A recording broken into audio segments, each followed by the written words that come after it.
రాజన్న సిరిసిల్ల జిల్లా కేంద్రంలోని కలెక్టరేట్ చౌరస్తాలో రోడ్డు భద్రతపై ప్రత్యేక అవగాహన కార్యక్రమాన్ని ట్రాఫిక్ పోలీసులు నిర్వహించారు. ఆలయ కార్యక్రమంలో భాగంగా డీసీపీ జిల్లా ఎస్పీ మహేష్ బిగితే ఆదేశాల మేరకు ఈ కార్యక్రమం చేపట్టారు. ఈ సందర్భంగా ట్రాఫిక్ ఇన్స్పెక్టర్ మోడెం సురేష్ మాట్లాడుతూ ప్రతి ఒక్కరూ తప్పనిసరిగా సీట్ బెల్ట్ ధరించి వాహనం నడపాలని సూచించారు.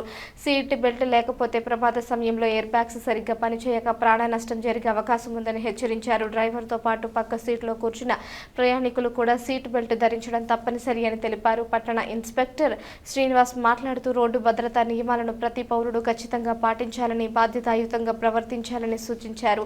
ఈ సందర్భంగా వాహనదారులతో రహదారి భద్రత ప్రతిజ్ఞ చేయించారు. సీట్ బెల్ట్ ధరించిన వాహనదారులను ప్రోత్సహించేందుకు వినూత్నంగా చాక్లెట్లను పంపిణీ చేశారు. ఈ కార్యక్రమంలో traffic sub inspector Srinivas, AMVI Prithvidhar, police సిబ్బంది సుమారు 200 మంది వాహనదారులు పాల్గొన్నారు.